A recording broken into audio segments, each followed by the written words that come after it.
Hey everybody, it's another Monday night and we're live again. It's 47 degrees here in the Shenandoah Valley of Virginia. And it's been a pretty chilly weekend. We increased our apiary size this weekend by 22 hives from people that did not pick up their packages. So they now belong to me. So they have been hived, and I put out some videos this weekend and today, and on the drilling of the lids and the size holes and the buckets that we use. And I put out one today. Hey JT, basically prior to putting bees in the boxes, and then after we put the bees in the boxes. JT helped us this weekend and with berry kind bees, and caught me a swarm this weekend is what he did. So grateful to JT for being there and Kathy for letting him come up and help. So, yep, things are rolling along here at Green Acres Apiary and bees all day. Hey, Charlie, how are you tonight? All right. Hey, everyone. You sound pretty good. Yeah, I'm finally clearing out. That's good. Now my brother's got it. He didn't even come to work today. Yeah, it's going to go full circle again. You watch. When he comes back. That's one thing that I do is I take a vitamin C every day, and that really helps. If you do get a cold, it cuts the time down for about half, I would say. Hey, Dave. Hey, Dave. What's up, guys? So I was just looking on the Facebook there, Dave. It seems that down there where you're at, you got locusts starting to bloom. Have you seen it? No, I haven't seen it. I don't think they work it, but I've been seeing a lot of black cherry everywhere popping. I'm not sure if they work it or not. I didn't see any on it, but they're everywhere. Yeah, we got locusts coming out here too. So we got Keith in. Really early. Yep. We got Clay, we got Joe, we got DC, we got Keith in here. We have Kathy in here. Eric's Apiary's in here. Mike's in here. JT and Kathy are in here. Jonathan Stevens in here. Jeremy Davidson. It's good to see everybody in here tonight. So hopefully we're going to give you a good show tonight. We've got a lot to talk about. So it's a topic that we've talked about before, but there's always new information coming out. So there's David. So, yeah, let a few more people get in here. How are your bees doing, Dave?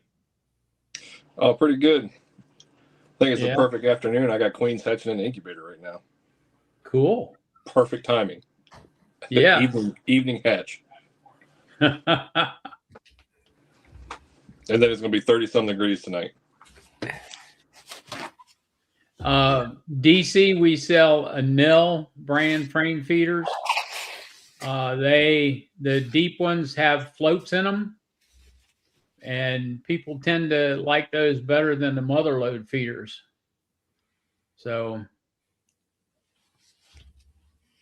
they're single frame feeders is what they are. Hey, George. Chris is in here.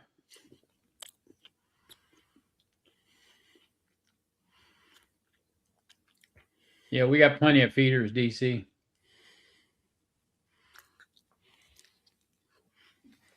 Yeah, I know it was 30 degrees this morning. It's supposed to be 50 degrees tomorrow morning. It's supposed to be 30-something tonight. Yeah. And it's going to warm up overnight. Mm. And tomorrow it's supposed to be in the 60s. I should have waited a couple of days before I put them bees in, but it had to be done. Yeah. So as it was, they were drawing comb in the packages. As it was. And I had to fight and ended up cutting screens to get the syrup cans out of the packages because there was so much comb on them. I've never seen that. They must have been in there. I haven't either. I've never had that much drawn comb on a syrup can that I had to cut the screen and pull it out. Usually you pull it up and you lift them right out without a problem. Yeah, I didn't have that much on my 4 packages last year, but they definitely were drawing comb inside the box. Well, I'm not talking about just a little bit hanging off the top. Right. I'm talking top to bottom, 2 racks of it. Sounds like good genetics. They're ready to draw wax. I've never seen them do that. Never seen that in packages. But it is what it is, right? So what did you expand, you say, Bill, or just filled in empties? we expanded about 22 hives. I did split the wooden hives that I had and filled the apiary in. And we split 5 wooden hives and got 8 splits out of 5 hives. Now, what did you do with these packages then? Put them in nuke boxes to grow them out quick. So, and I set up one of the defender hives today with a swarm in it. Really? Yep. I want to see what it does. So you did catch a swarm already? This was a swarm I caught over a week ago. Oh. Yeah. And you know the mess that I had. Yeah, they've been saying there were swarms all around my area, but I haven't. None of mine have swarmed yet, and I did go out there about a couple hours ago. And I checked one hive that I saw. They laid eggs in the cells in the queen cups. Yeah. And I went out there and they drew them all out. And I was like, all right, I ain't ready for you yet. And I just cut all those out. So I got 17 in the incubator right now, hatching. So I'm debating whether if I got to split that hive or not, like take the queen out so she doesn't swarm, because it seems like there were a couple of the cells I found were all almost capped. Yeah. How much brood she got in her? Cat brood? A lot. That's one of the gangbusters hives. Well, I can tell you right now, if you'll pull that cat brood out of there and put empty in, she won't swarm. Yeah, I can put empty frames. I can't put empty comb in there. We got foundation. Yeah. Do that. Yeah, I might. It's supposed to be in the 60s tomorrow. I might do something. I got a bunch of queens I got to do stuff with if they're hatching now. So I'm not sure it's going to be tomorrow. I think it's in the low 60s down here at least. Yeah, so I did 3 demarays, rolling demarays this year already. And the mediums that are on them are full already.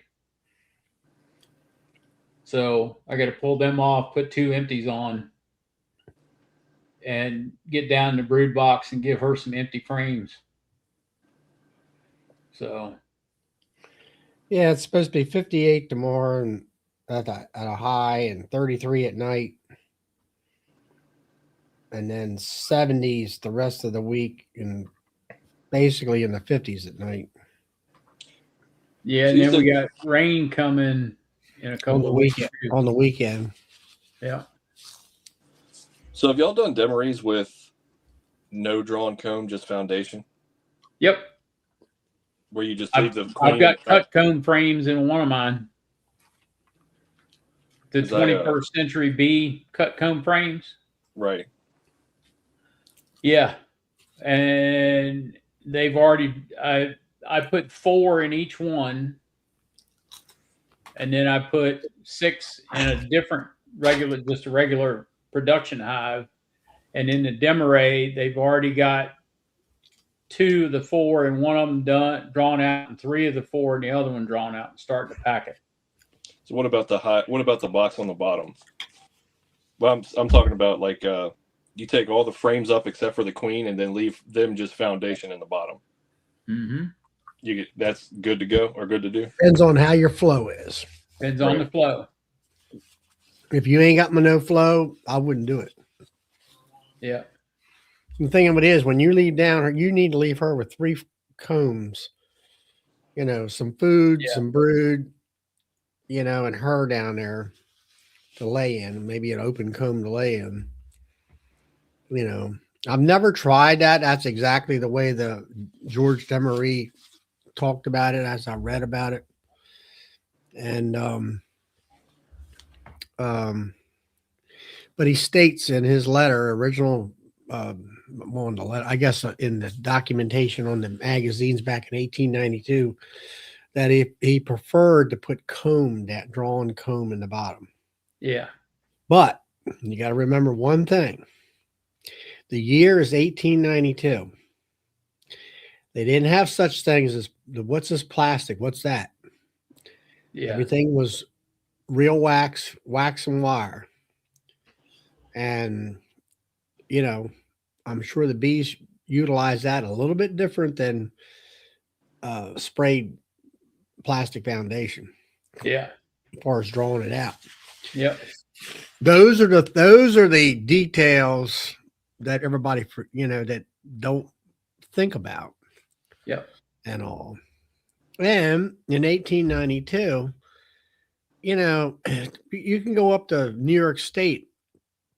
It's, out in the middle of the boonies, mightily populated, not a lot of farming, a lot of open pasture fields, a lot of flowers, a lot of natural everything up there. And the flow is everywhere. And it's, the bees thrive up there. Yeah. And they do. They used to have that here. I had Lloyd that I worked for him, hauling bees. And he said back in the 70s, I'd average 100 pounds of honey per hive. Now, if you get 50, you're doing great. Yeah. Because the ground has been utilized by everybody else and they kill every weed and every dandelion and everything else out there. Yep. So that's, the environment is, changed. Well, the other thing that's changed too is the weather. Like Clay has said, we've had 2 cold snaps now. And after the first one, the flow went to a trickle.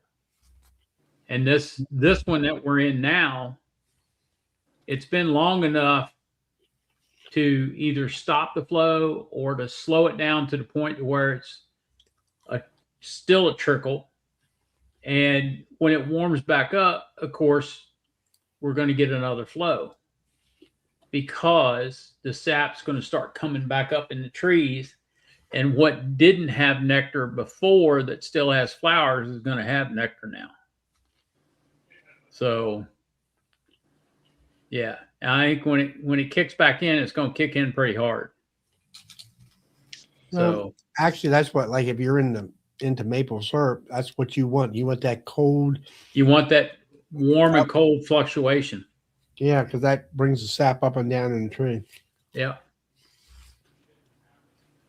So, I was going to debate trying some of the Demeries with just foundation. I got one of my hives has got, I think it's 12 or 13 frames of brood. She's laid up every frame she touches, and they're going to explode in about 2 weeks. Well, when you get them capped, you need to pull about half of that out of there. Yeah. Majority of them are capped. I think it was like 2 or 3 they were just working on, haven't capped yet. Haven't capped yet. You need to pull half of that out of there. Yep. And she like they won't go to the top. Right now, right there is a Demery. Yeah. You know that's a classic Demery. I mean, if you got that many bees and that many frames of capped brood, then you need to put a box off to the side over here. Is this all in deeps? Yeah. It's a double deep, I presume. Mm-hmm. Yeah. All right. You need to take a double deep, an empty double deep off to the side, shake all the bees off, pull all them frames of that capped brood out and put it over here off to the side. And put in empty frames if you got them of drawn cut wax. And then, well, you're going to try to do the original. That's a rolling Demery. I'm thinking the way I'm explaining it. Well, if you got that, you got 2 boxes full of brood. Yeah. You know, the only frames that I had on the outside, they had honey frames, like honey and pollen frames on the very outsides, and then it was 2 foundations that I kind of moved in to try and get them to draw, and then she laid almost everything up in the middle. And it's capped. Majority of it's capped. Well, I would do a rolling Demery myself. Yeah, I would too. I put an empty box off to the side, a deep box. You pull out all them frames, shake the bees off down into the hive. Well, take the top box and, I don't know how many frames you got up there. Maybe, 8, 6? I think it's something like that. 6 to 8 frames. Shake all the bees off. Look for her, but just shake all the bees off. Most likely me and Cap, she's not going to be on there. Put that in that empty box. Then set that top box off. And, or maybe, and if you got 4 frames left in the box, just shake all the bees off. Because it's probably honey or pollen, you were saying. Take that box and put it over here out of the way. Then go down in the bottom and then go look through that hive frame by frame. And if you got another 4 or 5 frames, it sounds like you mean you got 10 frames of cap brood. Pull all that cap brood out of the bottom. Put that over here in that empty box. And then if there is frames upstairs in that second box that was open brood or not completely 95% capped, where you had a patch of eggs over here, put all that down in the bottom box. Mm-hmm. And then leave her down there. Hopefully you got some open comb area. Maybe put a foundation in her, let them draw it out. And then queen excluder, put a couple honey supers on, or at least one, depending on your flow. And then set that box of all that brood on top of that hive. Mm-hmm. And hopefully you can fit it all in there, keep it within the 10 frame part. I'm sure you would. Yeah, I was looking if you got honeycomb on the outside of that one box, the original box you set off to the side, and they don't need it, pull it out and freeze it or do something. Right. And then, like say, honey super, put the other box back on, either transfer the brood into the original box or keep it in that other box and just put it up on top. Then your bees will come up through the queen excluder and cover that brood up, keep it warm, hatch it out, check it in about 4 days or 5, and see there's no queen cells started up there. Unless you want to utilize, you can either scratch them or utilize them. Yeah, I was kind of debating just taking both boxes up and then spread them out for like 9 frames. Or like, what they do with the supers, like do a 9 frame super for honey. Why would you do that? 9 frames of 9 brood frames in there instead of 10? Yeah. Like I was going to take both boxes up. Okay. Yeah, I was going to take both boxes up and then leave the queen down with one frame of brood and a food frame down in a single deep with a queen excluder over top of it. Yeah, you could do it that way. And then 2 medium supers, because she's got 2 medium supers right now that they're working on. Honey supers. Honey supers, yeah. Yeah, you could do it that way too. If you want to, move it that much of it. I mean, that's like me. I could do what you're doing, which is the original Demery. And I'm thinking to myself, all right, I'm running mediums. That means I'd have to have 2 mediums with frames with her down in the bottom that were all empty, which I can supply that. Queen excluder, and let's say a honey super, and then 2 mediums up on top of that. So now I've got 5 boxes up on there instead of having 2, 3, instead of 4. Then I was like putting in at 9 frames, because that way they can kind of space it out. If they do end up like a flow hits and they got a space to put honey up there, and then they can kind of draw it out a little frames. bit. Why would see? That's what I don't like. I don't want them to have brood. I don't want honey in my brood frames. Yeah, see, I see people that say they don't want to do it just because of aesthetic reasons, and other people say it doesn't affect anything. If anything, it just makes your wax dirty when you go to melt it down. So I mean, if they're able to backfill 2 deeps and then fill up 2 mediums, that's pretty good. That's a hefty hit for one hive. But you don't. Yeah. For me, when I'm cycling from the bottom to the top, from the top from the bottom, I don't want them. I'm going up there. Maybe they're not 100% hatched out, but close to it. Maybe 85, 95%. I'll put them frames back down and bring up more cat brood. Right. And I mean, by them coming up through to catch that brood upstairs, they will put the honey upstairs into those other honey supers. And then also with her, if she lays up everything down in the bottom, they can't put any honey down there. So you force them to put the honey upstairs where you want it to be. Right. And that's the benefit of having drawn comb. They don't have enough time to fill it, but she can fill it faster than they fill it with honey and pollen. Probably. Well, she's putting eggs in every hole. If she's a good hot queen, she'll put eggs in every hole there is down there, and they don't have. Yeah. They can't backfill. That's the big thing. Yeah, she beats them to it.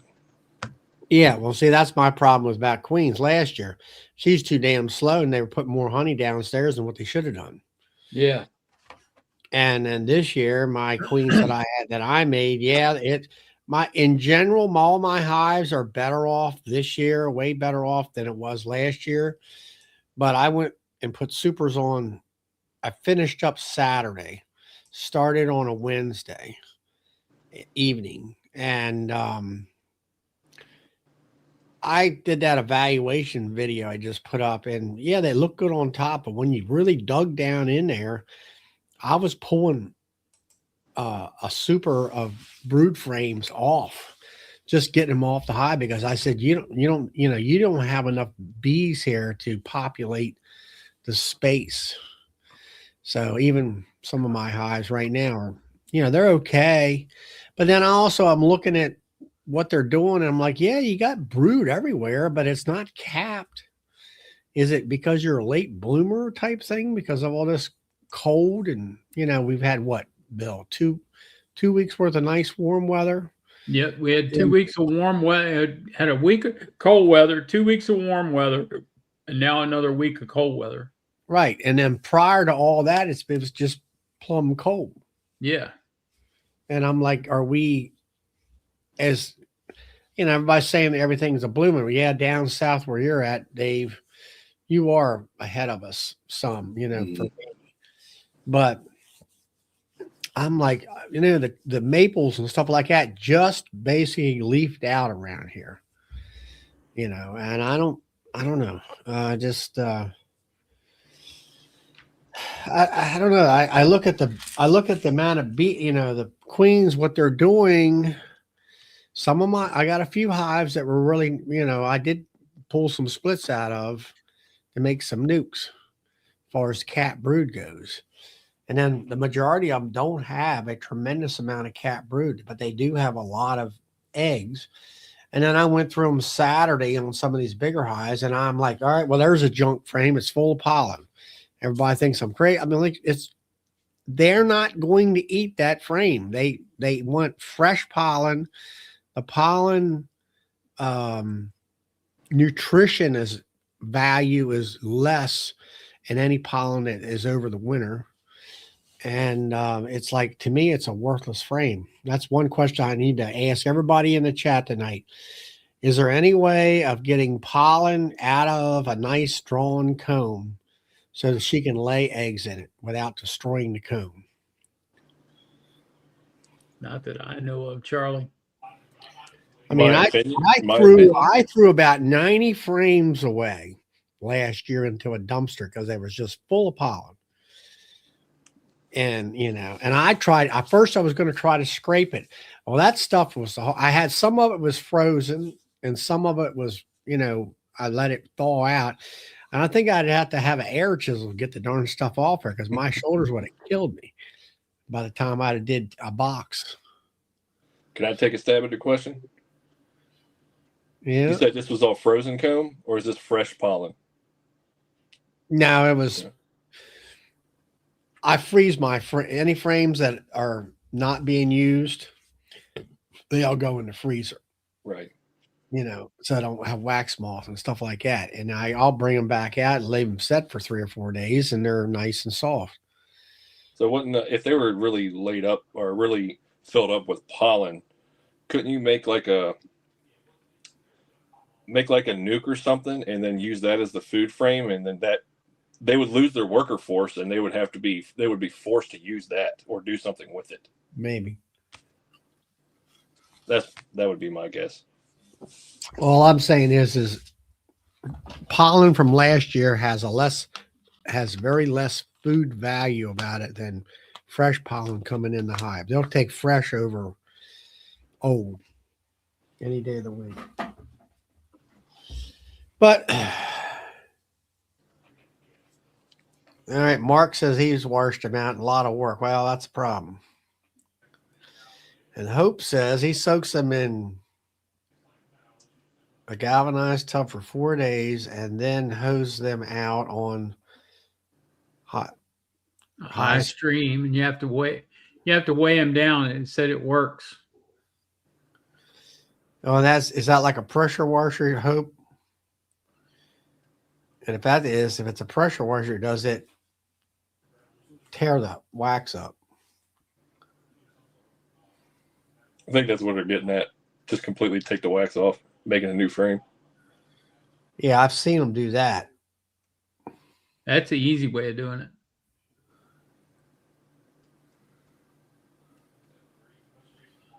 So bees wouldn't entomb that pollen in there if it was okay. They only entomb pollen if there's something wrong with it. This is not entombed. It's just pollen. It's just right. It's just, to me, a pollen frame is a junk frame. I don't mind having a pollen frame in every box or something like that. But when you got 3 or 4, yeah, I can't lay eggs in those. I saw that was a problem last year in the fall when the fall flow hit. And I guess the goldenrod was just producing pollen. They backfilled. All my hives was like 4 to 5 frames of just straight pollen that hit. And it took them a minute to get that out.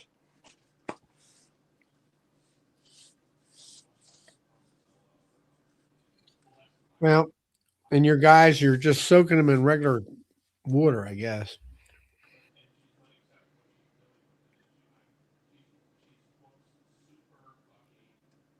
Yeah. Yeah, Brad.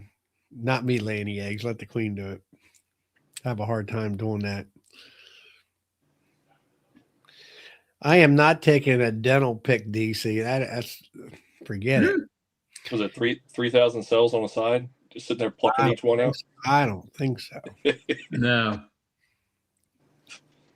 How bored are you? Yeah. You got to have a lot of time on your hands. Hey, Donna. to do that. All right, Nanny and everybody and Hope. I'm going to go ahead and see if I can soak on them and see if that'll wash them out. See if I can save these frames. I mean, I want to save the wax. So anyway, like I say, it took me 2 evenings and a Saturday afternoon to finish putting supers on mine. Some of them are Demerid. Some of them are just 2 mediums and a super on there. Yeah. That's and all that. So I don't know. I did see a lot of nectar in that top box to a certain extent. I'm not sure whether that was for me feeding, and if it was, I'm like, I think I overfed them. Got to cut that back. Of course, this year was the first year I've actually ever fed. I figured, well, I think maybe next spring I'll feed maybe 2 quarts of sugar water and stop at that. I gave him about a gallon this year, sometimes a little bit more than that, and I think it was too much. Yeah. Yeah, I fed mine sugar syrup twice about a month and a half ago, right when it started to warm up a little bit. And I gave them 2 gallons each. It was over 2 weeks, and then I pulled the feeders out and just slotted a frame in there just to get them going.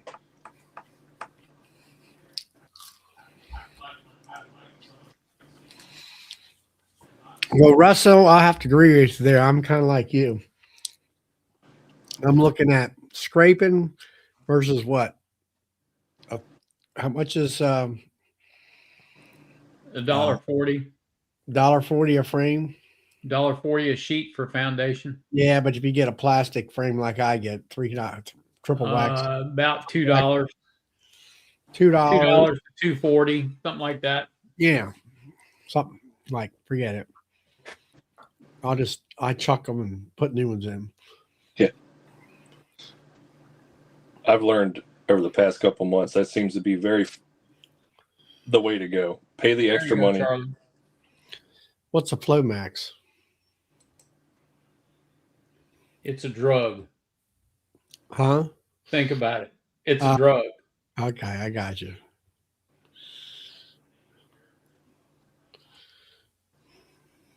So wanted to talk tonight about a subject that we've talked about last year, and just remind everybody of timing if they're going to rear queens, if they're going to get into queen rearing and they've never done it, or they're thinking about doing it, about timing on the queen rearing.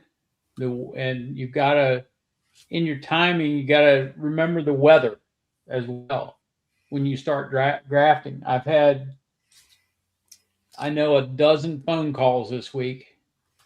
Do you think it's too cold to graft? Well, what's the temperature going to be at night? It doesn't matter about daytime temperature. You got to think about the nighttime temperature. The daytime temperature might be in the 80s, but what is it going to be at night? You've got to be, 50s at least at night before you start grafting. Because if you don't, your grafts aren't going to take. And if you get a couple or 3 frames in there that are cell frames, the center frame might be the only frame that takes.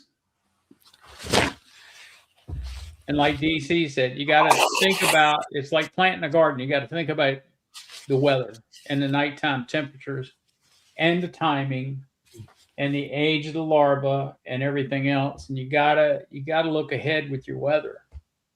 So, well, like gardening, I mean, you got to look at the temperature of the ground. Yes. So, and I'm comparing that to the nighttime temperature before you graft. You got to make sure that your temperatures and your weather are right.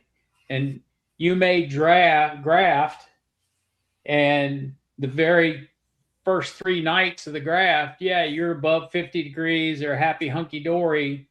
And then you look at the temperature on the 4th, 5th, and 6th night of the graft, and it's down in the 30s.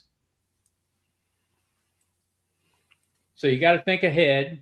And I know there are a lot of people that use cells, like Dave uses cells. That's fine.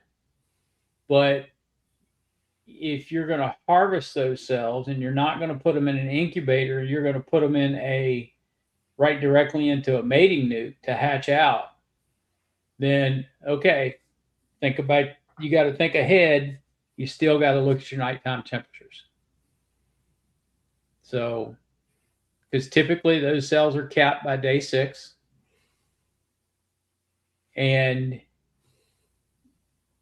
you got to think about things like that. So that's where I wanted to go tonight, was into that discussion, or down that rabbit hole, if so to speak. Yeah, I mean, we all been looking about grafting, but like you say, got to be a farmer. You got to look. You got the way. I'm watching the weather twice a day. Yep. And morning and noon, sometimes night, and you got to look. We're always been looking ahead here on our look ahead weather programs, which I won't put a lot of faith into it, and like we were saying here, like this week it's cold. I'm like, yeah, it was 80 some degrees last week. It was great, but didn't have the time and didn't have, the weather was going to change on us. So it's, I don't know, Lloyd and them ones that talked about it several years ago. It's pretty much for where I live. Right around the 1st of May is about the time you want to even think about it. Yep. April here used to be warm in the 1st of April and stay warm. Mm-hmm. These here 2 or 3 weeks of cold weather is normally not normal. It just normally we have nice warm weather and we just haven't had it. Yeah, like Clay said right there. They were off by 12 degrees last night. They missed the temperature forecast by 12 degrees. Mm-hmm. And Mark's comment, long-term forecasts are very important. Yes, they are. They are very important. It's just like talk to my son. He's got ryegrass and pea, or the rye is just starting to peek out of the ground. Yeah. Planted over a week or more ago, and he said hoping this frost won't burn it or kill it. Yep. And I mean, it's some areas of the country, like DC, is saying he's more successful at the summer solstice, which is great. But if I wait till summer solstice to do grafting, I've got to deal with dragonflies at that point, because that's when the dragonflies are coming through here, is during the summer solstice. And they are hungry.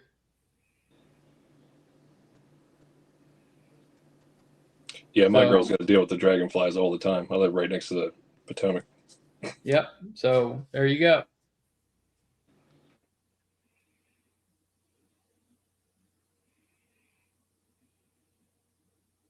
Yep.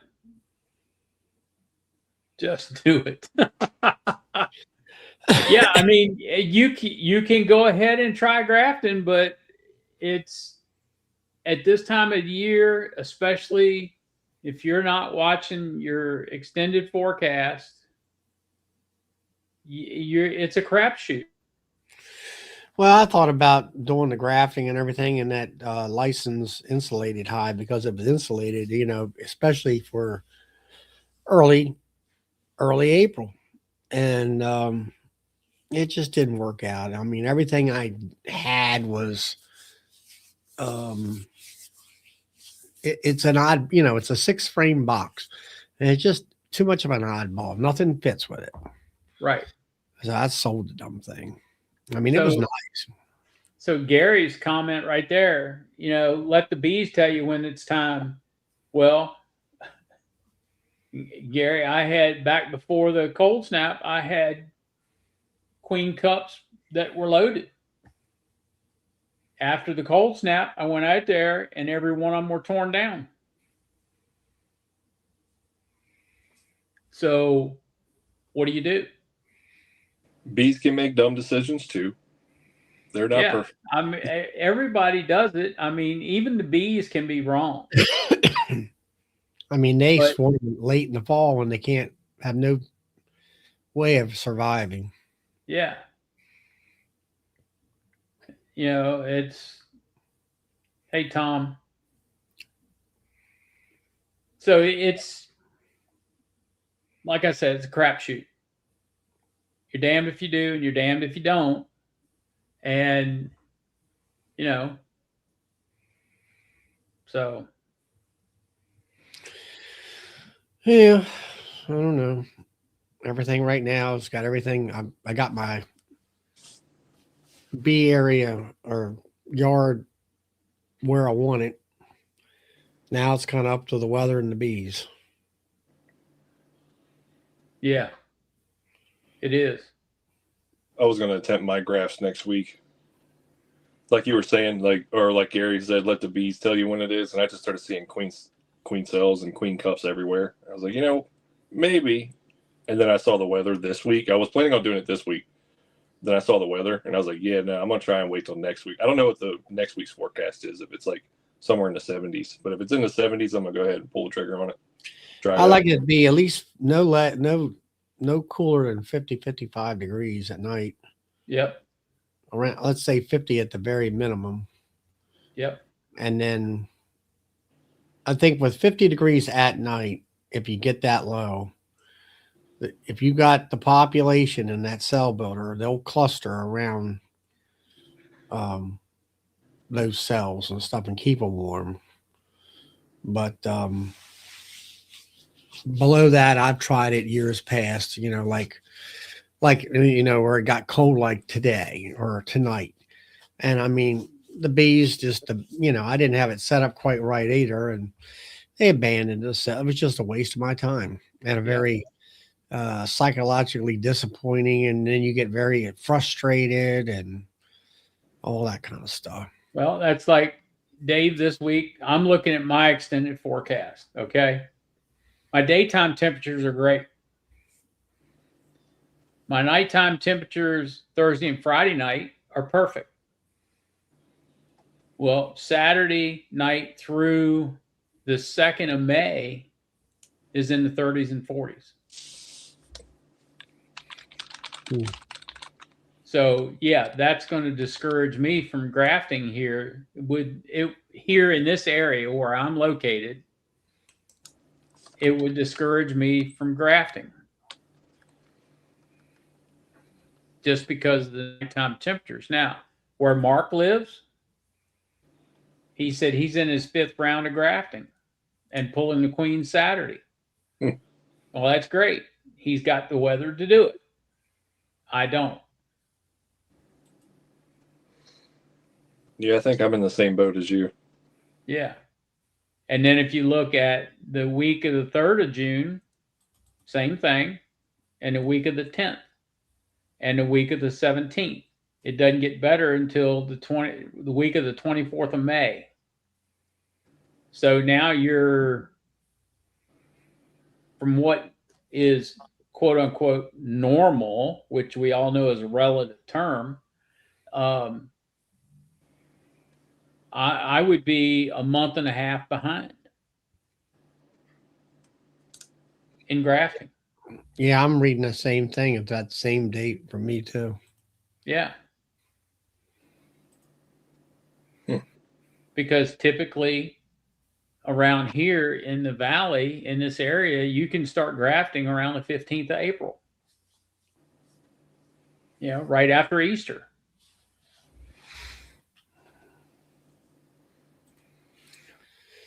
I think you also have to think about what you're doing too. Like if you're using mini mating nukes, like little plastic ones, or if you're using 5-frame nukes. Depends on the population. If you're using the mini mating nukes, there's only so many bees in those boxes, and those styrofoam boxes can only maintain so much heat. Yep. Whereas a 5-frame nuke can generate a lot more heat than a mini mating nuke. Yes. Yeah, but Clay, it might be just bees, but it's the time that you lose. You know? Well, it also, I mean, let's face it, when things don't go right, you know, it really, at least it does for me, it kind of, you know, makes you feel bad. Yeah, it It, does. It does make it well, does make you feel bad. it gets to the point where it's very discouraging. Yep. Put Bees it can that be way. bees can be very discouraging a lot. It's just like now, like I was just saying about, I looked through when I was putting my supers on, there were some hives that were just right, and other hives were lacking as far as bee population and everything else. I couldn't demery them. They weren't big enough. Right. And I thought that these fresh June queens that I grafted myself would do the trick, you know, and I'm sitting there comparing notes. So like, okay, these were these and these are not doing well. And it's like, you know, Yeah. it's like that's where I stated before, where you know you get queens from Hawaii that are from a breeder, which you're getting their daughters from a breeder queen that had a specific set of genetics and traits, and the likelihood of getting that in those queens that you're getting from them is, I'll say, higher. And especially if it's artificial inseminated, but then as it gets a little bit more expensive, you know, and queens in general are expensive. They are. You know, I mean, they're you know, compared to what they used to be. Yeah. And it's like, do you requeen in June or do you requeen in the spring if you can get queens in our area? That's the big problem, getting them queen early enough. Yeah. And all that. I mean, if you go to the right breeder to get the genetics you want, then if you can get the queens, I would say get them and do it in the spring. Yeah, because I had a crappy hives 2 years ago, and I got a bunch of queens in the spring, and I thought I was behind the eight ball at that point in time. And actually, I got over, I think it was 1,000 pounds, and that was when Rick Sutton said, "Oh yeah, you know, young queens make you more honey." I'm like, "Oh okay, I get it." And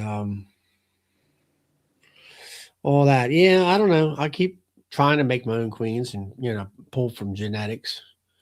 We'll see what happens.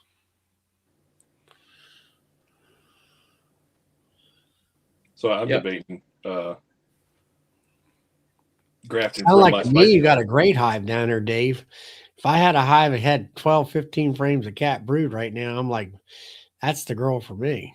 Yeah, I'm Yeah, about to. that would be the girl for me too. At 12 or 15 frames of brood, you know she's got the laying ability. What does the rest of her genetics look like? Yeah, I Dave? wish he would. I wish her brood would get up there and start drawing them honey frames out. That's one thing they're not doing. But her and Spicy Hive were the ones I was debating grafting from. But I was also debating. That's why I asked you about the Demery with just foundation on the bottom. I was debating Demerying her with that, which is doing the foundation on the bottom. Hey, Dottie. Yeah, I'm thinking about doing a video specifically just for that hive doing a Demery. I may just do that and try it. I mean, like, you know, it's springtime. What could it hurt? You know, Yeah, what can it hurt? get a bunch of bees. But yeah, when I started pulling frames out, it was like sheet of brood. I was like, all right, cool. Pull that to the side. Sheet of brood again. Okay, pull that to the side. Larva, like get ready to get capped over larva. Whole sheet. I was like, all right, that's in the middle. Sheet of brood again. That's in the middle. 21st bee frame. They drew that out. She laid that up. All right. That's just in the top box. Getting to the bottom box. The bottom box wasn't necessarily full sheets, but it was good.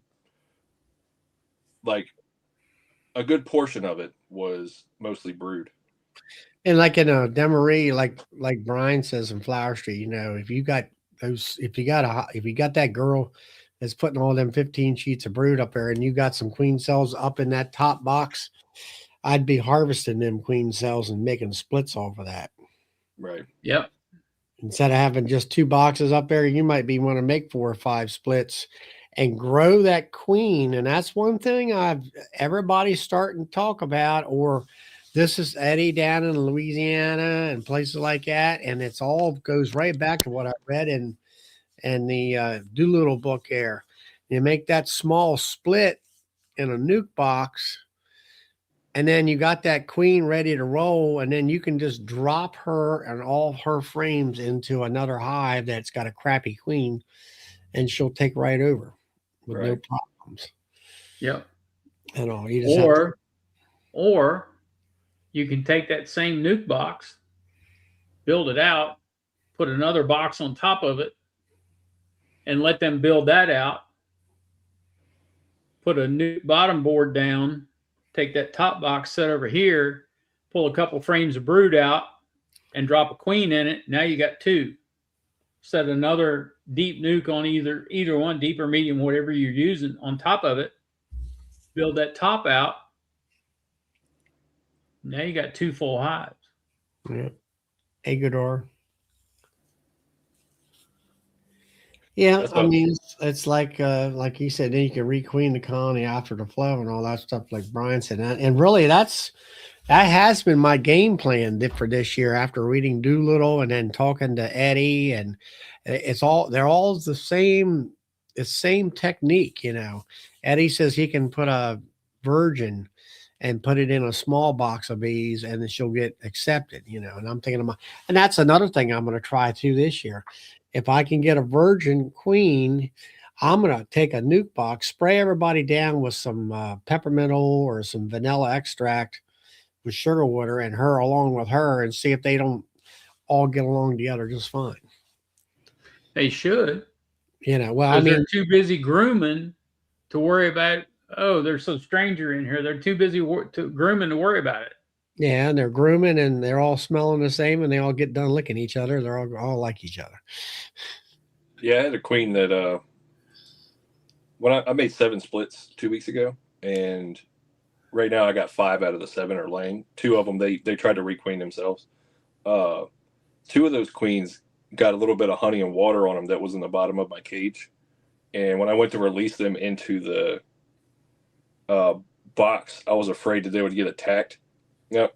Queens just started licking them. I mean, the workers just started licking them up, cleaning them off.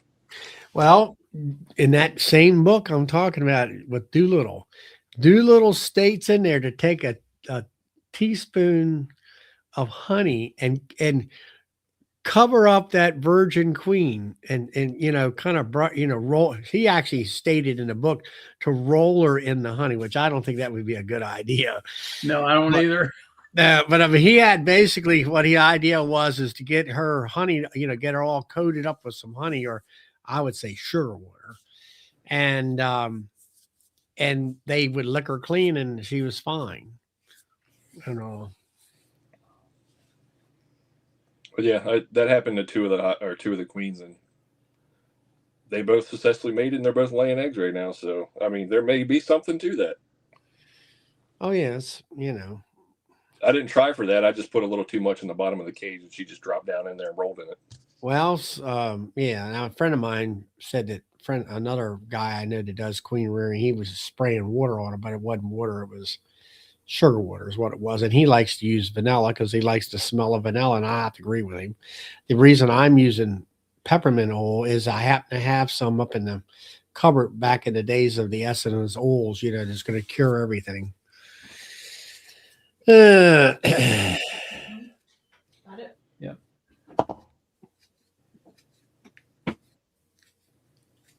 Can you smell it, Charlie? What? Popcorn? Popcorn. I was reading Mark's thing. He says, got 1 hive. I don't want anymore. I purchased a new queen. How do I requeen? And if it was somebody on here that didn't know Mark, they would answer that question. Mark's got more ways than something else. And then we have I guess this good Grodorg. How do you pronounce that? He's new, I think. Anyway, he's having problems with his nukes because of the cold snap. Yeah. And all that. I did lose some brood to the cold snap. I saw him hauling that out. So, which is not a good thing this time of year. So, I haven't seen any of that, but I think my nukes that I made over the weekend fared pretty well last night.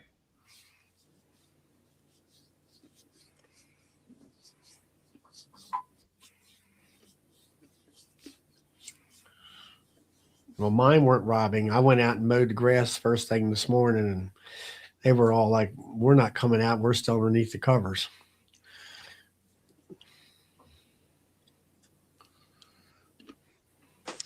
Here, back 1 sec. I'm going to check the incubator. I had one queen hatch out about half hour ago, or hour ago. Yeah, Tom, that's a good idea. Yeah, it is.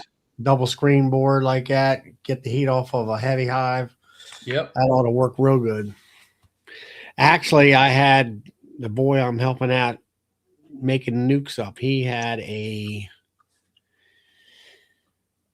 double screen on top of a deep hive, and I think it was a medium box up top with a new queen. And they had that baby all laid up. And, he had that nuke on that hive over wintertime, and they were slamming out the brood. The other thing you can do is if all you have is 10 frames,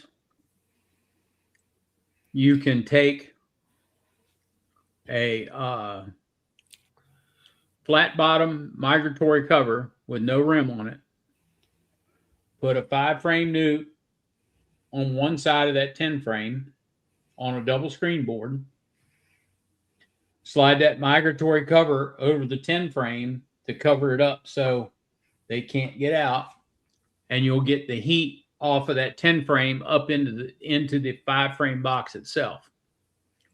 There's something else you can do to warm a nuke up till they start laying good. Then split them off and put them on a bottom board. Yeah, Cage and Brad, queen's having spotty brood. Is the queen old? If it's old, she's running out of gas. That, or she's not, or she's not getting the right nutrition from what's coming in, Brad. I mean, that would be my educated guess. That would be my educated guess too. New queen. I would try feeding her first. Yeah, she's the new queen. Maybe she's kind of getting the hang of things, depending how new she is. But I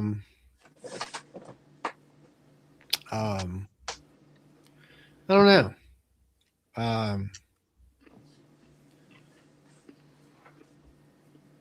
Kind of check her out. Maybe she's just a crap queen to begin with. Hopefully you didn't buy her. Yeah, really. Yeah, there you go, Tom. Like say, poor nutrition, poor mating. I know we took on all these nukes that we made over the weekend. We quartered bee bite patties and laid on them. After the first put one. The bees in. What's that? Is it virgin? Yeah. She's the only one attached so far. She is and wild. They were all over those bee bite patties. Oh yeah, there's no residue left of bee bites in my hives at all. I just haven't, it's one of them things for me. I was going to put some super DFM on, and I just was exhausted. I had certain I don't medication. think there's anything. I don't believe there's any inbreeding downfalls when it comes to honeybees. I don't know. I've never looked at it that way, Russell. It's something I can research that and have an answer next week.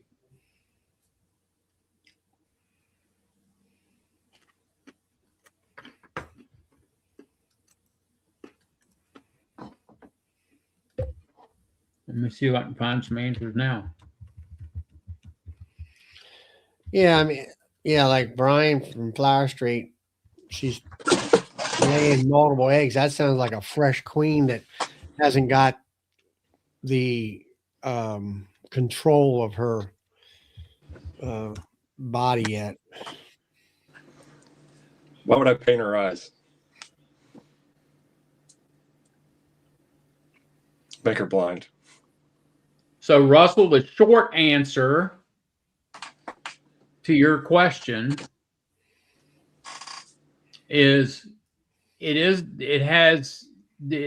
does exist in honeybees. Inbreeding does exist. It's got a significant downside to it, and that is known as inbreeding depression. The honeybees will naturally avoid mating with close relatives.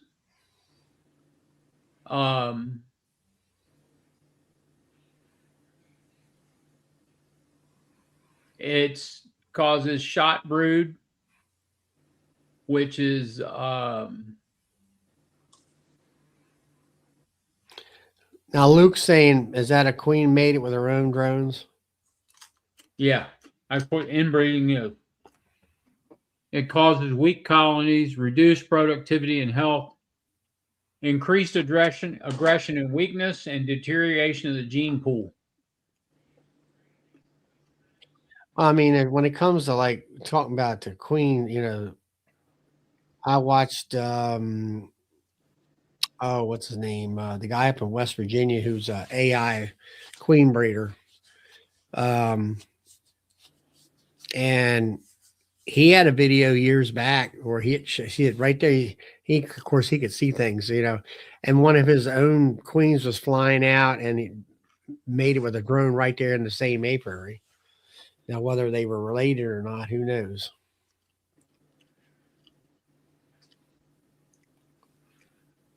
So when do you think would be a good time to get like new genetics into your apiary? If you're rolling your own queens for like what, 3 to 4 years, when you think would 3 to 4 years be too much? I don't think so. How often are you requeening with your own queens, though? Well, I'm sorry, Dave. It's just Cajun. They only mate with their own drones in hillbilly areas. What are you trying to say, Cajun? Yeah, Brad. That's some Alabama and Louisiana queens. So, how often are you requeening with your own queens? Well,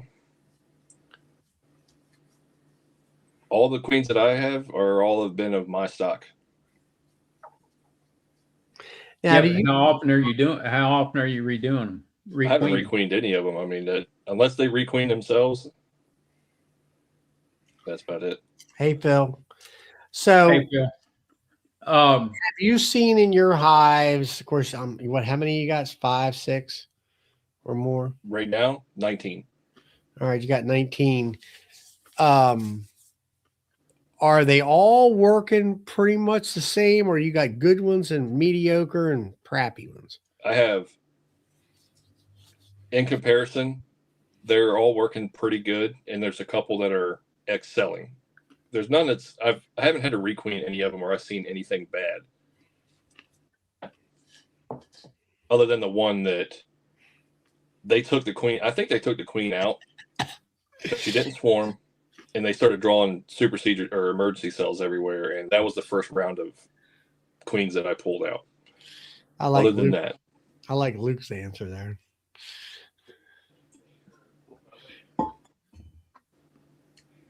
It wouldn't hurt to introduce some new genetics, but of course, new genetics, you always, anytime you introduce a queen, it takes 60 days to flip a hive. So, yeah.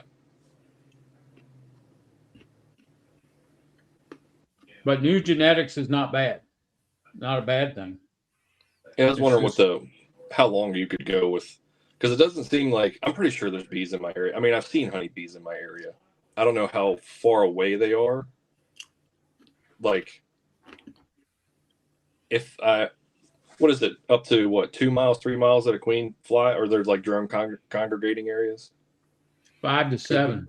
5 to 7 miles. Well, her own drones will fly 2 to 3 miles to chase her, to try to, from her apiary. He tries to go out. Fly 2 to 3 miles to try to mate with her, and she typically can outfly them, and she will fly 5 to 7 miles to get to a DCA. Then she's probably touching in other people's spheres of influence then. So I was thinking I probably didn't have anybody close enough, but if it's 5 to 7 miles, yeah, I think I got somebody close enough then.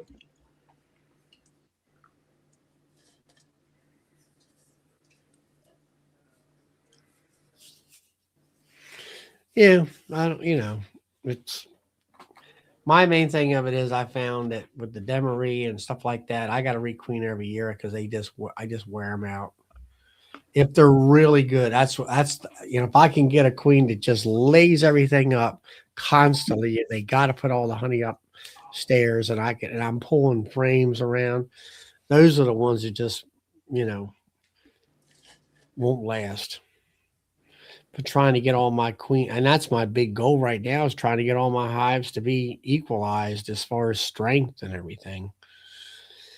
Yeah. Like this spring, I requeened from last year because my last year queens were 2-year-old queens and they weren't worth a darn. And then this year, most of mine are all fresh queens from June of last year, and they're doing better than last year.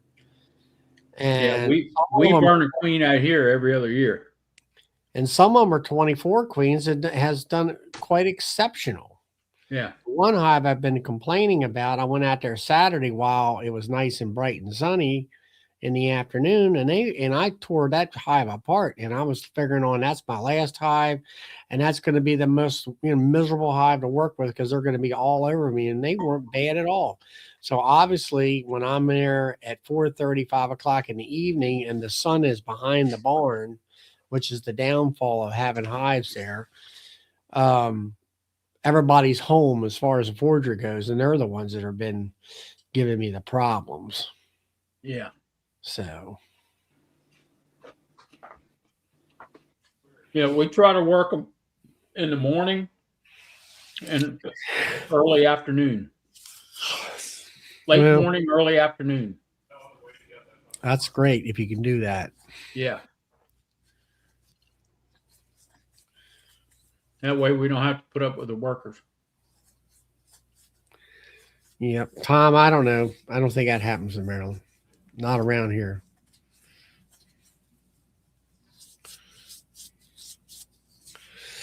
So I don't know, Tom. I bet you out in Western Maryland it happens quite a bit. You'd have to ask Sandy that.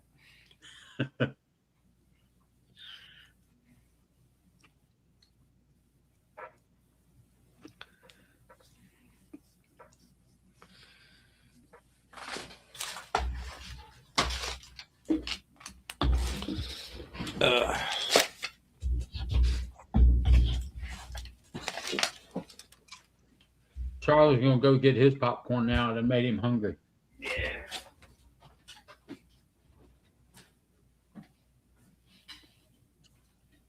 Tom, you're not feeling crummy from being sick. That's just Melissa beating on you.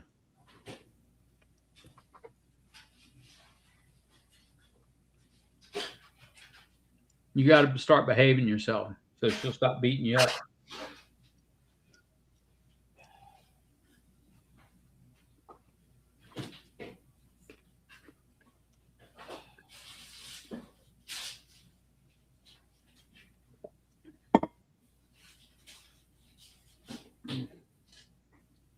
So how many cells you got in your incubator right now, Dave? What did I start with? 16. I got 15 left since one's hatched. Okay. So did you cage her tonight? Just a few minutes ago? That queen? The one? Yeah, she hatched in the cage. Oh, okay. Yeah, I cut cells out and I put the what's the little the JZBs, like the orange the cell protector that's got the little points on the side. I just cut the cells out. I stuck it in that and then stuck it in a Nico cage, and they hatch out. And then once they hatch out, I pull it out and put a cap on it. Ah, okay.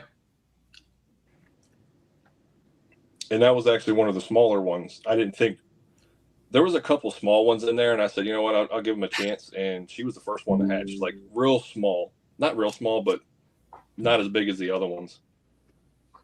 And she hatched first. And then that wasn't even all the cells that I cut out of there. This hive did a good job of not connecting the cells to other frames, so I was able to get a lot more out of it. And I left a bunch. I left a bunch because there was, if I didn't think I could get it out safely, I left it. Yeah. And I think there's probably about 8 to 10 more that I didn't cut out of there. And I already plucked that queen. I put her the original queen. She's in another hive. Yeah, I've got 9 hives left to requeen. So, you got queens on the way? I've got queens. I got 40 of them right now. Are they mated queens or virgins? I don't sell virgins. And the reason for that is because when somebody comes to me and needs a queen,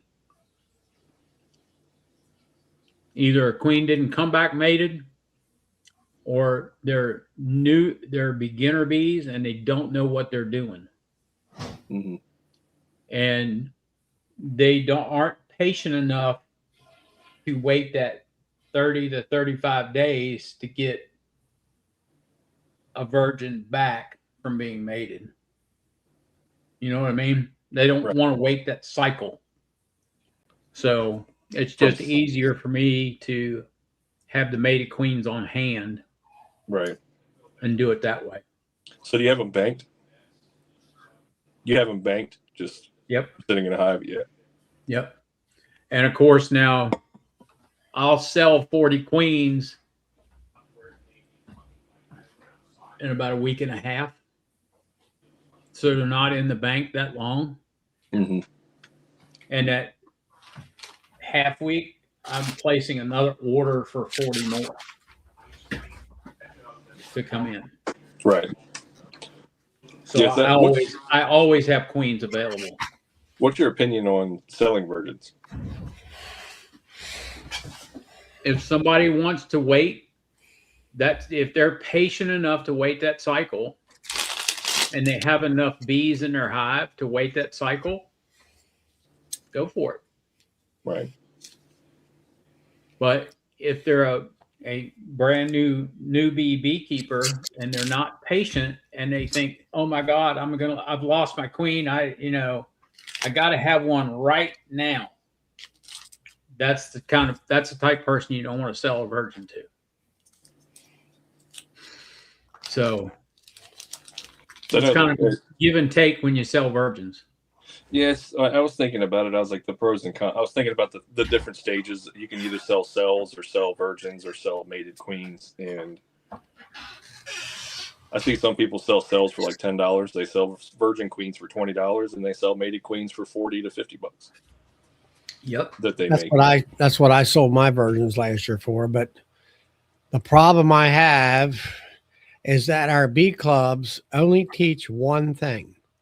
And that's to buy a mated queen, and that's how you install a mated queen. Mm-hmm. And it's like I jumped on one of these master beekeepers at one of our club meetings. I said, they do sell cells. You want to talk about how to install a cell? And maybe you ought to talk about installing a virgin queen. But paper certified beekeeper. Yeah. Yep. So it's, how can I say this? the virgin queen market is a blossoming and booming market if you're in the right area. And if you work with the bee clubs around you and get them to add into part of their beekeeping curriculum on how to deal with a cell or how to deal with a virgin queen, say they want to buy a cell, you got to teach these people how to deal with that cell. Okay? How to install it and how to watch it and make sure, and when it hatches out, you've got to teach them how to deal with that stuff. All right? Like DC said, cells and virgins are not for beginners. They're for somebody that's been keeping bees 3-4 years,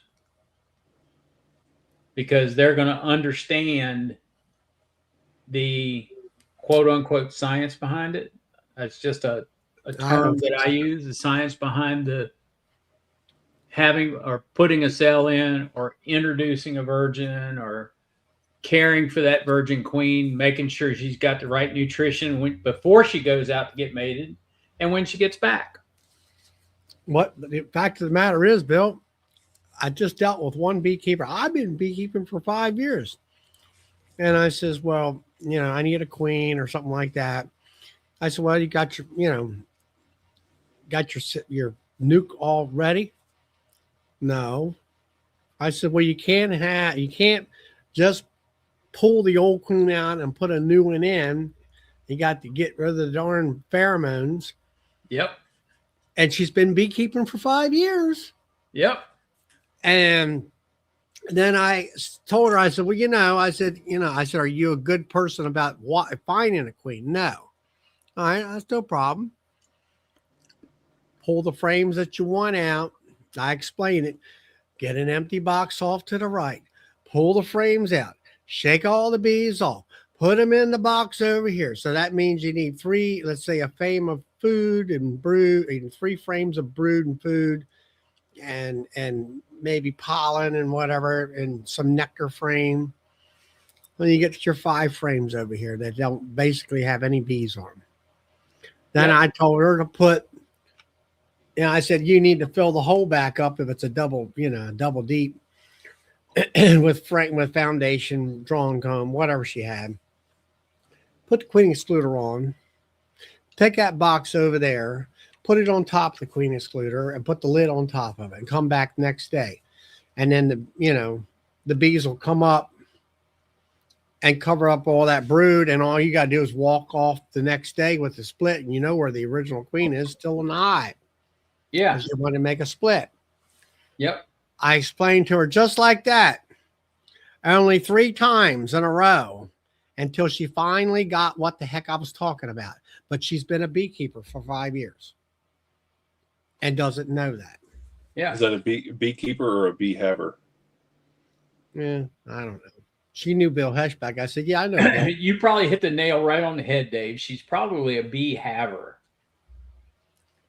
But, it's like everybody in this talk show here tonight. We're pretty much, you might as well call us all sideliners. And we sit here and we talk about this stuff. We study it. We watch videos. We read about it. we are going to our clubs in person to watch a procedure or something, maybe in somebody else is doing, maybe in the club apiary, or maybe at that meeting night, in the wintertime, going through it with a sort of a mock hands-on, demonstration. Yeah. But you get the other 80% out there, you can't get them off the couch, and they don't immerse themselves in beekeeping to become proficient at it, highly proficient at it. They don't have that drive to do all this stuff. And that just, I don't know, makes me bonkers. Some, trying to deal with people like that. And, what do you do? Yeah, it's when I got in, I thought it was just I was going to make honey. I was going to have bees and make honey. And then once I attempted the queen grafts, that really stuck, and I really liked that. And that's what kind of drove me to just do a lot more research on just queens and all that kind of stuff. And there's things I watch from like all of the YouTubers that are out there. It's fun. Making queens is fun. Yeah. Then it's also it's also a gamble aspect too. It's, did you graft right? And then once you put your cells in there, like there's where the gamble comes in. The next time you pull it out, it's like how many successfully took, and then you see some people have 100%, some people have 50%, Well, Eric, I can almost 100% agree with your statement, except for the last part of it. You can be totally commercial in beekeeping and not have over 25 hives. And it all depends on what you're doing and how you intend to become commercial in the beekeeping world. I mean, if you have 25 hives and you graft queens out of all 25 hives and you're successful at grafting queens, you're commercial. You are commercially selling queens at that point, because you will have more queens than you know what to do with. So what are you going to do with them? You're going to sell them commercially. You're going to sell them in bulk, right? So at that point, you're not a sideliner anymore. You're commercial. I look at it, a lot of people talk about, they got, the establishment states if you have 50 to 300 hives, you're a sideliner. If you have over 300, you're quote commercial. And my thing of it is, my personal definition is, you can have 25 hives. If you're making a part-time income off of that, and I mean income where the bees are paying for their expenses and you're actually making a profit of, multiple thousand, let's say $5,000, $10,000, something like that for a partial income, then you're a sideliner. You can have 1,000 hives and you can go broke, and you don't make any money. Well, then that's not being a commercial guy or a sideliner. You're a hobbyist that has 1,000 hives. Yeah, exactly. And I mean, if you are going to, if you're making honey, or if you're a pollinator, okay, that's how the USDA determines the number of hives that it takes to do pollination. Okay, that's where they get those numbers from to decide whether you're a hobbyist, a sideliner, or commercial. They could care less about if you commercially rear queens, or if you have 100 hives and they're paying for themselves through your honey sales. That's commercial, but they don't care about that. Yeah.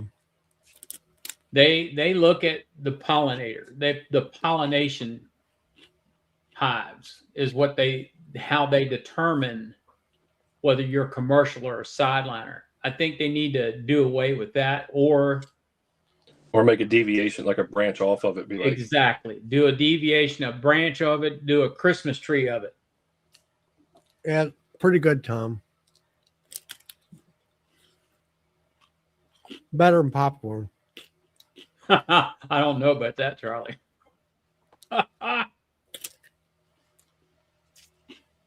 But anyway. So do you have to get your hives inspected in Maryland to sell queens and nukes and all that? Or do you have to have the state come down and check them out? Not in Maryland. Aren't you, So in Virginia, aren't you a registered Maryland beekeeper? I am a registered Maryland beekeeper. I just didn't know the whole aspect of selling bees. I could buy bees. As long as you don't sell a nuke across state line, you can sell it any way you want. Yep. Right. And you don't have to worry about queens either. You can sell them too. Now, they do recommend you getting your nukes that you want to sell inspected, just to, make sure for assurance to the person buying it that's been inspected. No, it doesn't have EFB, AFB. That's all they're really checking for. Right. I had Sybil here with the dog, and the dog sniffed everybody, and that was fine. And I did that one time. It was like I didn't even get stickers. After the dog got done, and I'm like, to hell with it then. Are they supposed to give you stickers? Yeah. Just to put down on each hive or each nuke or whatever. Yeah, just like Bill when he gets not so much.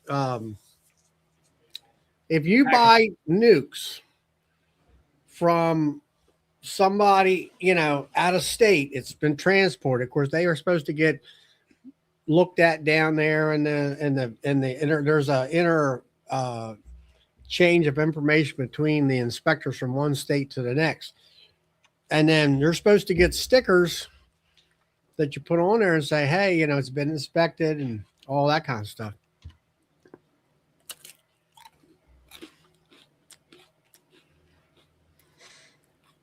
Yeah, well, I guess that's one relief then. I was thinking I'd have to get somebody down here to check. My goal is to sell at least 30 nukes this year, and then however many queens I can get sold. And then if I do that, then I think of it as a successful year. I learned a lot, and did a lot. But yeah, I was just didn't know if you had to get them inspected or not. Yeah, see, I have to get an inspection before I sell packages or hives of bees. Not packages, but nukes or hives of bees. And that's because it's bees on comb. It's the comb they're worried about, not necessarily the bees. Well, they're worried about American and European foul brood. Right. And varroa mite load. Those are the three things they check for the tightest. And then just general health of the bees.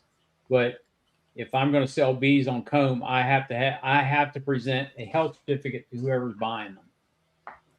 I have to give them a copy of it. Right. So I'd have to they know that. It's been inspected. So say I had some people over in the King George area wanted to buy nukes for me, I'd have to go get my stuff inspected before they come and buy it? Or would it have to? Now, if you're selling to somebody in King George, Virginia, and you're selling nukes, they have to get an import permit from the state of Virginia. They have to get a copy of your health inspection from the state of Maryland. They have to send that to the state of Virginia, get the okay to bring them into the state. And once they're in the state, they have 10 days to get them inspected by the state, period. And if the state of Virginia finds something wrong with those bees, they have to bring them back to you. They cannot keep them in the state. So what you do is you just sell them to them and say, I don't know where you come from. Yeah. Yeah, that's a way to get around it, but the legal aspect of it, legal aspect of it. Yeah. But if somebody slips up and state inspector shows up and they're doing an inspection because they want to sell nukes, and they slip up and they say, well, where did these bees come from? Well, I bought them in Maryland. You're going to get them back. Yeah. So you are, how can I say this? You on your end, as long as you have the health certificate that your bees were inspected by Maryland, if the state makes them send them back, then you can say, these bees were inspected. They passed inspection in Maryland. You need to keep them. Then they can argue it out with the state of Virginia. because your bees passed a health inspection. But I mean, there's a southern inspector down there. I forget what his name is, and you know, get them inspected is not a problem. It don't cost you. Don't cost you anything. Yeah, I feel like that would be the safer route, just to cross your T's and dot your I's. Yep. Because who knows, you may have somebody who doesn't say where they're coming from, and then they're actually from Virginia. Well, the other thing that Virginia's facing right now is the state apiarist is getting ready to retire. The current one. They're going to have a new state apiarist. Whether it be a man or a woman, they're going to make a name for themselves. They're going to come in and be tough about everything. You know how that goes, right? Now, see, I don't understand. I mean, what the deal is down in Virginia. It's like act like they're somebody, and I mean, in Maryland, the state apiarists ain't somebody. You know, as far as the bee inspectors go. Yeah, I guess they don't have quite the power unless you guys actually have some state legal power behind their name. Yeah, there is. They have bee laws in Virginia, and they don't have power of arrest, but if they need to arrest somebody, they bring a state trooper with them. Never heard of that here. Yeah. So if the bee inspector shows up with a state trooper, somebody's in trouble. Yikes. Yeah, Clay, he's retiring this year. He's never announced when he's going to do it but he is retiring this year. That's because he don't want to get egged.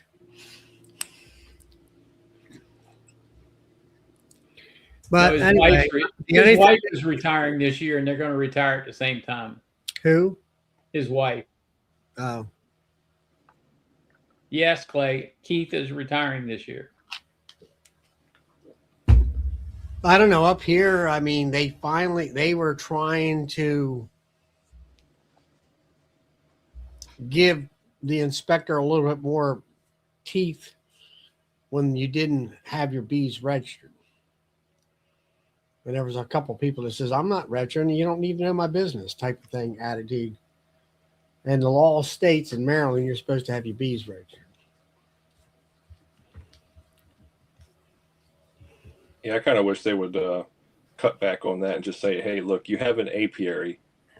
And at the end of the year, or just register that you have an apiary. If it's just one, or if you got two, register that you got two. But then at the end of the year, just say something, be like, hey, there's 19 in this.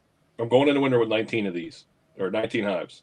Not, because I think it's you have to register each hive within 30 days of install. How I looked at it. In Maryland? Yeah. No. I'm pretty sure that's what it was when I looked it up. Because I got that on the bottom of all my YouTube videos, so I don't get yelled at. All I can tell you is I get the paper from her. How many hives you got? 20, 30. And where are they located? Here. And did you buy any queens, or not queens, but bees? Anything or something out of state? Out of state. Do you have anybody working for you? No. Yeah. And that's it. That's all there is to it. They didn't send me they sent me a virtual registration ticket. They didn't send me the actual physical one in the mail this time. Oh, really? I got mine in the mail. Yeah, last year. I don't know. What's her name? Is it Cecil or Sybil or Cecil? Sybil. Sybil. She was there last year, but then I got an email from somebody else this year when I re-registered all my hives again. I don't know. I mean, she's trying to get enough money to be able to do it virtually or online and all that. And then what I always do, I just make a copy of it, email it back to her, and then she either emails me or does something, I don't know, sends me in the mail or something like that, little piece of paper, and I throw it in the file box, and that's the end of it. Yeah, I got a physical copy last year, but this year I just got a digital copy.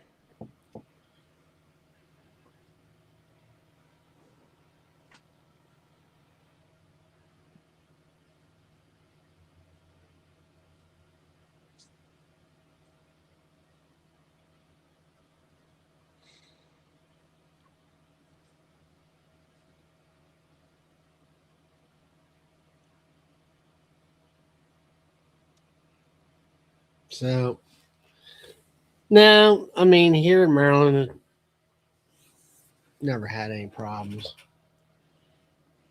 You know, like I say, if you're going out of state, that's one thing. Other than that, forget it. You don't have to do anything. May have to go start playing around with my bee association down here. Well, as far as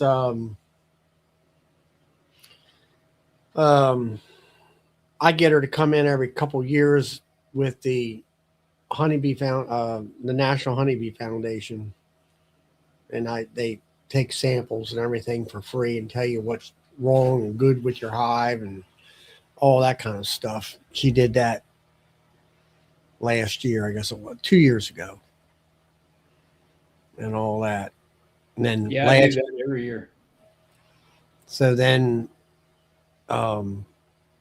this past year, that's when I started Guard. The year before that's when I had Apiary, and it showed how it was junk.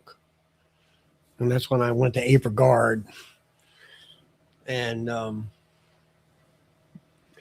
I don't know, maybe I'll get her to come in. She gets money for that. See, that's a problem of our bee inspection in Maryland. There ain't no money there. It's our clubs pour money into her coffers in order to hire beekeepers on a, what do you call it? Contract. Yeah. Contract and all that. She gets money from us. And then like these National Honeybee surveys, she gets money for that. And when she gets a bunch of people signed up for it, she'll get money for that, and all that kind of stuff. Hey, John. And so, I mean, when it comes to, she ain't got a whole lot of, when it comes to the agriculture department, they were the ones that get all the money for all the rest of the stuff. And then she gets the scraps, what it amounts to. So I'm guessing she's not directly associated with the Beltsville research lab. No, she's associated with the Maryland State Agriculture Department. Maryland Agriculture. And that didn't close down, did it? Not that I know. Last I heard that they were thinking about closing it down. I haven't. You're talking about Beltsville? Yeah. Well, that's federal. Yeah. That's federal. See, Virginia inspectors fall under the Virginia Department of Agricultural Services, VDACS. So they have a budget, but I don't know how bad it's going to get cut. Well, see, that's the thing. It's same. I think it's pretty much the same here in Maryland, but when it comes to her money or her budget, it's minimal. Yeah. She, struggles to be able to pay people to be inspectors across, the Western Maryland inspectors and the Southern Maryland where you're at, in the Eastern Shore of Maryland. There's certain counties that she left here 2 years ago that morning, or no, it was 3:00 in the afternoon. Where's she going? She's going to Frederick, Maryland. I said, you got to be kidding me. Yeah, there's a problem out there, and I'm the only one around. I got to drive an hour and a half one way in the evening, rush hour traffic, to check out some people's bees and turn all the way around.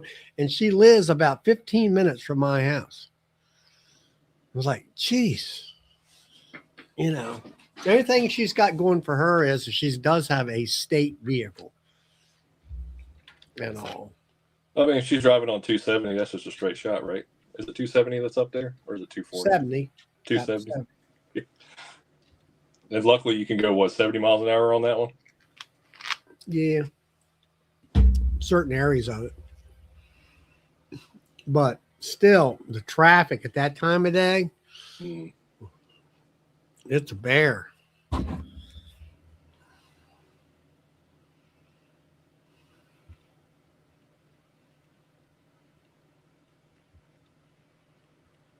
Ooh. So, anyway.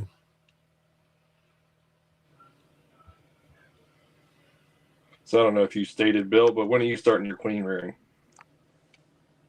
When am I going to start queen rearing? Yeah. Next year. I can't do it this year. I got too much medical stuff going on this year. I can't do it.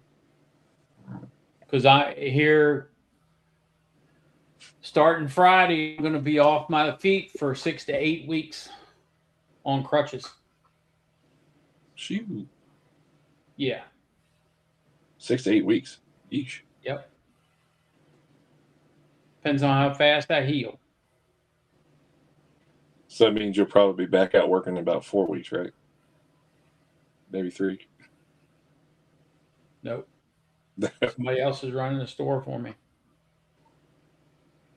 So I know that's what it was when I had my knee surgery and I was on crutches. I was not about that crutch life. I came out of that real quick. Yeah. So I won't be in a cast, but I will be non-weight bearing for at least 6 of the 8 weeks.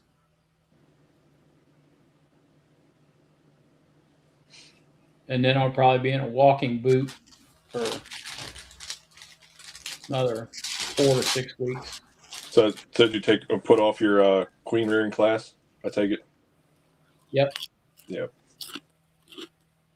That's going to cancel a lot of the summer sessions that I had scheduled.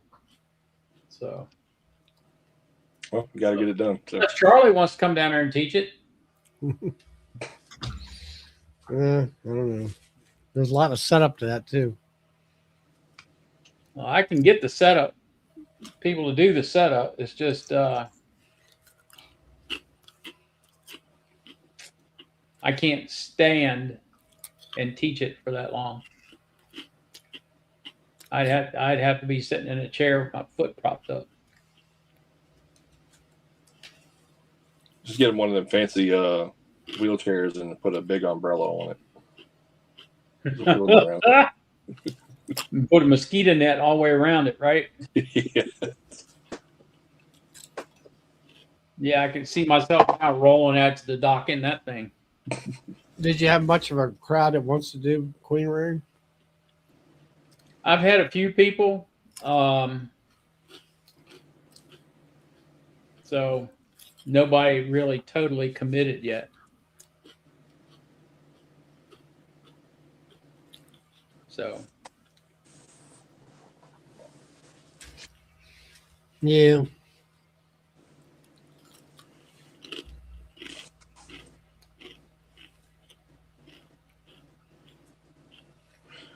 All right, folks. Well, I'm going to hop off here and go find me something to eat. Eat? No, it's almost 10 o'clock anyway. I didn't realize that. Too late for supper. I'll be up until like 1 o'clock. 1 o'clock. What are you going to do, bees? Go out and do some bees? Yeah. Put the red light on.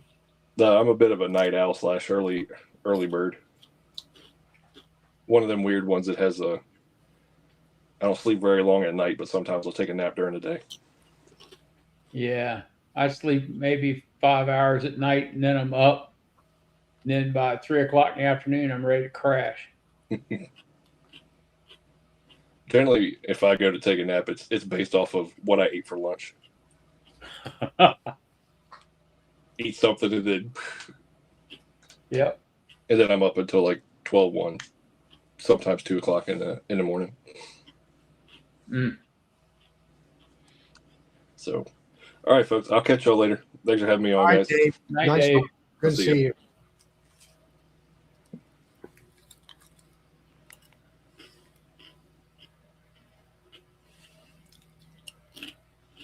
So is your hay stemming up? No, it's a. My son said it's up to his knees almost in grass. Good He God. he was gonna spray that emergent on the bigger part, that big field behind my truck there, that big expanse Yeah. there, about 30 some acres. But he was talking to his friend. He has one of them sprayers, that you ride in, like Yeah, a spray rig. spray rig. Not a great big monster, but one of them ones that looks like it's not the size of a fuselage on an airplane, Yep. white looking thing. Yep. He said, well, if you don't get enough rain to push that stuff down to the ground where it needs to be, you're just wasting your money. He said, Yep. if it's that tall, he says, you might as well not even think about putting it on there. Yep. And I told him, I said, that's the stuff it's the most prettiest field of hay that I've seen on our farm. He does a great job. It's clean and green. So It looks green in the picture. It looks just like that. I mean, and that's last year's picture, but it looks just like that.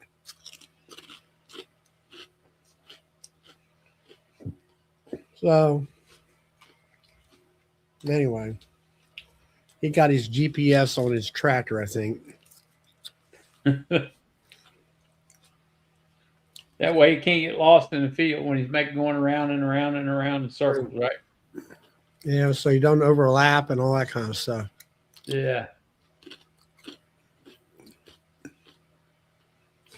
I know, it's all great and everything. I mean, you sit there and think about what you used to do and what you do now, or how you did it, I'll say.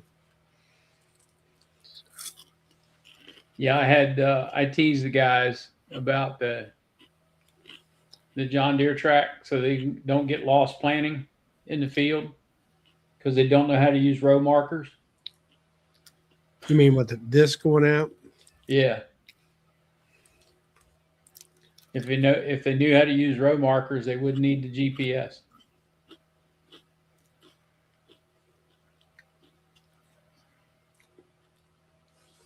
I can see where GPS works great when it's spreading fertilizer, because you're always varying a little bit. Yeah, I can understand that too, but or spraying, you got to be able to tell where you've sprayed and where you haven't, but not planting and harvesting and driving a combine and all that stuff. I can't see that. That's just money that you got to spend for nothing, because that ain't cheap. It's like people who are in excavation for dirt work. Yeah. You got somebody as a dozer operator, grader operator, and you talk to some of these old boys that were CBs, and they get something zoom, zoom, zoom, zoom, zoom, and it's done, and it's perfect, level, flat. Yep. All by eye and just pure experience. Yeah. And today you got all these young kids out there that don't know how, and I don't have an eye for that either.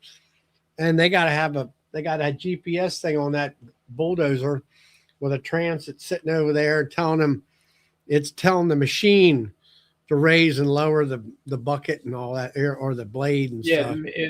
The transit takes over the hydraulic system. Yeah. Yeah. I don't get that either. Well, in a way I do, because they're cutting down on the manpower needed to be on the job. Well, you don't have to have grade stakes and all that kind of stuff. Yeah, they're cutting down on the manpower is what they're doing.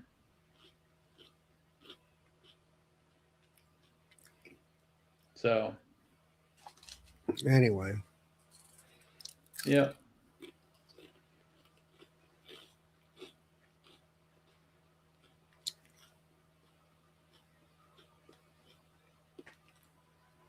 Next thing you know, he's going to be wanting to plant corn and grain. What, my son? Yeah. I don't think he likes his hay. He's done all that stuff for this other farmer he used to work for him.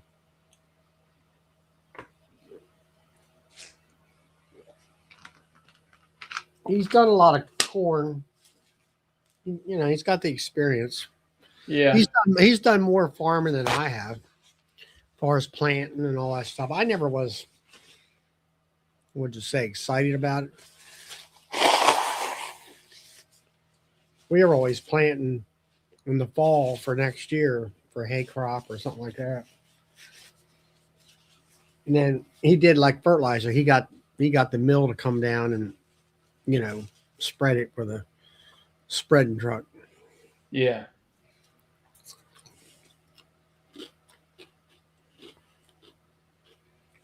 At least down here he did.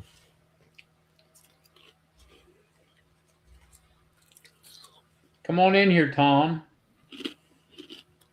You want to? Well, it's just about time to quit. Yep. Won't be long.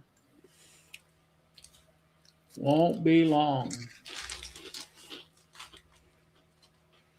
So if we get the rain and everything and it gets to growing like it looks like now, hay wise, he's worried about where he's gonna put everything. Yeah. I was looking at hay here today, riding out in the field, looking at it, and it's already stemming up, seeding, going to seed. Tom's in bed. Yeah. Well, everybody, it's 10 minutes to 10. I'm going to get off here a little bit early tonight. And glad to see everybody out here. If you enjoyed it, don't forget to smash the like button. If you haven't subscribed yet, please do so.